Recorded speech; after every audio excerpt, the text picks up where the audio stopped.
Welcome back to Screen Sleuths, fellow Lumonites. Many a moon has passed since that jaw-dropping cliffhanger, which left us wishing we could have just severed ourselves until season 2 arrived.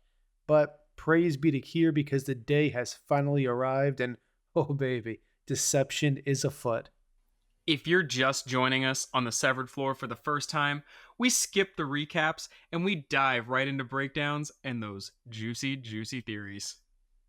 All right, so Chris, the first big theory that we've really got from this season is Helly R really Helly R? Or is it Helena undercover? For now, I don't. I am 80-20 that she is Heliar, and I understand the argument and the evidence being presented, from the searching for the power switch to the lie she tells in the break room. But it just seems to me like a poorly constructed plan on Lumen's part if it's true. Yeah, I think the thing we agree on is that it's a very common trope that could happen in a TV show. So the thought immediately just jumps to, well, could that be happening? And we didn't get a definitive answer that it's not in this episode, but we also didn't really get a definitive answer that it is. So I think it's more just, and we agree, we don't think she's undercover. One of the biggest reasons, though, and that Chris, you made this point, so I'll let you kind of nail it home, but she was going to lie whether she was her innie or her outie at that point. She had a reason to cover up finding out what she did when the overtime protocol went into place and she was at the gala. So just pointing to the fact that she lied about what happened when she woke up, that in itself, like I said, doesn't prove that she was Helena because Helly had just as much of a reason to cover it up. Exactly. It comes off as deceptive because it was. But for a company that was so specific about their messaging, both internally and externally, it seems very unlikely that they would go through all the trouble of prepping Helena to impersonate Helly, create an elaborate reform ruse, but then play it fast and loose with a question that everyone knows is coming from a mile away. It just honestly seems too incompetent for Lumen, especially since at this point, Helena could be CEO, given that her father was in really poor health and how much time may have passed. It's questionable. In my opinion, Helly's answer came across as someone who was focused on what Mark was saying, which was big news, and was taken off guard when she was asked, since for her, no time had really passed between the incident at the event and the moment that she's in right now. So she fumbled through an answer that was trying to sound super boring in order to avoid any follow ups, which would obviously be an issue because she wouldn't have an answer. Right. Especially to the point where you're saying they would definitely pry for more. They already did. What was the t-shirt you were wearing? Yeah, and even that we said like that people were saying, "Oh, she would have been so fascinated by seeing a National Geographic thing on television or whatever the exact phrase was." But they have a base level understanding of things outside of the office. They don't they might not have seen them, I know early in the episode they say, "Oh, what does wind feel like? Does it feel like someone's blowing on you?" They haven't felt it, but they have enough of an understanding to know that the thing to make the comparison to is someone blowing on you. So it's not like, hey, I see a tiger on a TV for the first time, so I just lose my mind. No, I mean, they didn't ask what a gorilla was. I get that her bringing up a gardener is seen as privilege peeking through, but it's also a pretty general job. And even if it was because she had gardeners growing up, for me, it's more likely that what we saw there was her subconscious grabbing at something when she was reaching for what to say, since we know that some of this stuff bleeds over between the two sides. There's things there where I see where people's mind went, but again, it's more of a, oh, maybe it's a possibility. There's nothing that really flat out said, this is Helena. One other thing to keep in mind is how she gets off the elevator, Mm-hmm. which again for some is evidence that she was acting. My counter to this is that she doesn't need to act here. The other innies don't know what happened when she was out, so she could have walked out any way she wanted, or even waited till they all got to MDR and then started acting once she entered the room. Right. I will say, however, if Helena is undercover, I think it's because she's jealous of Helly's freedom to be herself without all the pressures of being an Egan. To me, the innies are who these people are at their core before life happened to them, who they really are. And if it is Helena, to me, her being there would be for personal reasons and not logical, because she wants to experience that version of herself. It's almost like Helena is less free than Helly are. One of the big things you mentioned in there, though, Chris, was you say at this point, Helena on the outside, Helena Egan could be the CEO of the company by now, for all we know. Because we're also not entirely sure if the time that they've been gone is true or not, right? We know that Mr. Milkshake does mention 5 months at one point. We've got a couple different things that seem to potentially point to how long it's been, but we don't know if that's true. Just because, as we can tell through a lot of this episode, there seems to be a lot of deceit and probably leading them on a bit. Yeah, I would venture to guess that most of this is a deception, from that ridiculously doctored newspaper photo, and even Milchick starting to lay the groundwork with Dylan by dangling his family visits in front of him, who's already very driven by prizes. He's starting to try to lay down the groundwork to drive a wedge between him and the team. And although there was obviously construction done in the break room and the wellness center, 5 months seems a little too long for those few changes with the resources that Lumen has. We saw them put the doors in overnight in season one. Oh, yes.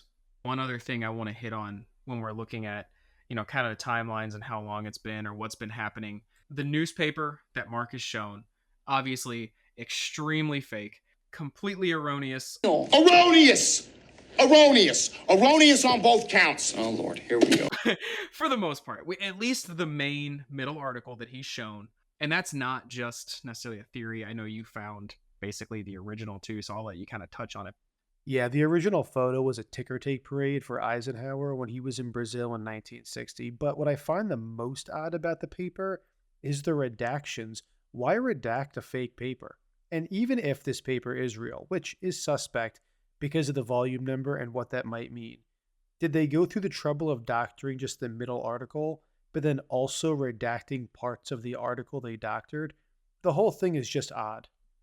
Yeah, that was the part that threw me off because redacting the outside articles, if you just took the existing newspaper and replaced the one article, yeah, makes sense. Redact the other stuff. You're in an innie in this situation doesn't need this information. We're not going to show you. But yeah, why would you cover up fake words you put in?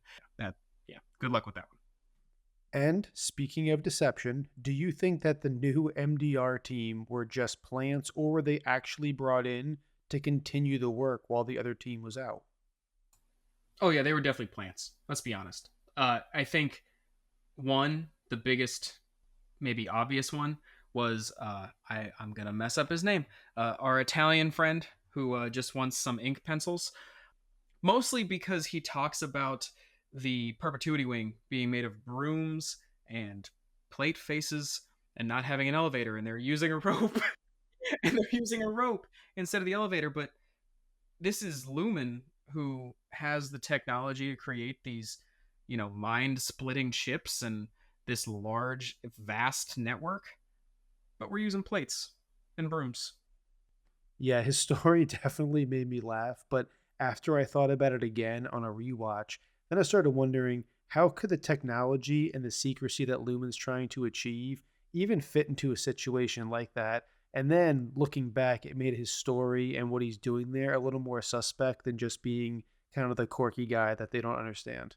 I personally think the whole situation was set up so Mark would do what he did, and then they can bring back his team, and it made it seem like the board or Milkshake or Lumen itself was starting to do him a favor, and the reform was real, and they were looking out for him, and he feels like he got a victory, but really, they were just a couple steps ahead, and they knew this was already going to happen, and it just helped buy his confidence that this was real reform and things were actually changing.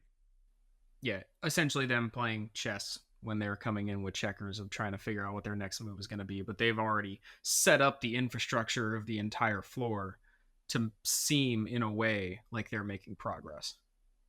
All right, let's jump to the big finale at the end, what it means, and possibly what MDR is doing now that we know where the files are going. So, do you think that Miss Casey is a clone? Do you think that Miss Casey's dead and being reanimated? Or do you think that she is aware of what's happening to some degree?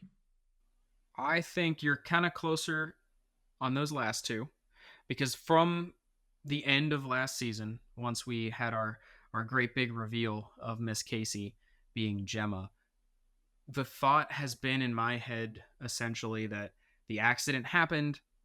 She was already kind of on the path to not coming back, and her body was given to Lumen to complete this experiment on, where the chip is maybe keeping her alive. Again, this is my theory going down that road there, but it's what would make sense to me at least. And then her usefulness to the company by being the wellness counselor presented itself, and also the experiment of, can they continue this life? Can they potentially create life by using this technology they have? And I know you had even a little more specific tie into it with the macro data refinement than where my head went. But obviously, we see at the end of this episode kind of that shot of her with all of that information that was being produced that clearly seemed like her vital information, but potentially how it ties into the MDR function. I don't disagree. We know that Lumon's influence is far-reaching, especially within the town of Keir. So being notified that they have a potential candidate for the program and getting Gemma's body doesn't strike me as a big lift. It's even beginning to look like Mark or Gemma or both may have been targeted by a Lumon for some reason, not unlike the bus driver in the Lexington letter that was later killed in a car accident, very similar to Gemma. Mm-hmm. But from what we can tell from the last scene, it looks to me like they are building a consciousness, but doing it based on Keir's principles by using the correct balance of the four tempers as a baseline for an ideal mindset. And honestly, this isn't unlike how some religions believe that basic morality, based on that particular creator's ideals, is hard-coded onto each person. And I want to call out, you mentioned the four tempers. I think that one's pretty on the nose, because if that's not something you're familiar with, those are woe, dread, frolic, and malice. Oh yeah, those are the tempers. And we can even see those bad boys in live action during Dylan's Waffle Party, which is an image I'll unfortunately never be able to get out of my head again. Anyway, as far as what I currently think the overall plan is, I think Lumon started to market Severance as a procedure that can help people struggling with mental health, anxiety, etc., and then moved on to trying to have it legalized, which would allow more people who like the idea of phoning in part of their lives or specific experiences to have access to it. You know, the pregnant women getting severed so they didn't have to experience the pain. Ultimately, the goal is to have a severed government officials where they could make being severed mandatory. At this point, they could activate the beehive contingency, Similar to the overtime contingency. Yeah, it was on that list. which I believe would have severed people acting like worker bees with a unified goal of elevating Keir and his principles, and in that way, be one of Keir's children, which we hear mentioned in the season finale of last season when Helly speaks to her father. Yeah, I think given all the information we have, that is one of, if not the best possible routes I could see it going for this show. It makes a lot of sense. And just before we go, a couple things just in case you missed them. During the new welcome video, the globe shows 206 countries that Lumon's in, but in our reality, there's only 195. This leans to the idea that we're in an alternate reality, along with the fact that they're in a state that doesn't exist. Also, on Helly's Rolodex on her computer at the very end, it shows a file called Santa Mira, which is a fictional town in California often used for horror and sci-fi movies. One movie in particular that could be important is Invasion of the Body Snatchers, for obvious reasons. Yeah, Santa Mira with the Invasion of the Body Snatchers and Halloween 3 Season of the Witch, which is like weirdly one of my favorite movies. But just the idea of the voluntary allowing of them to use their bodies, essentially. So I think that's something that I hadn't caught the Santa Mira thing. Really glad you did on that one, Chris. Yeah, it definitely felt like a little bit of foreshadowing they were giving us. And that will wrap up this episode. As usual, we want to hear your thoughts and theories. And if you have a topic that we didn't cover, drop it in the comments so we can discuss. And if you like what we're doing, let us and the algorithm know by liking and subscribing. It helps out the channel, and we really appreciate it. Until next time, stay sleuthy.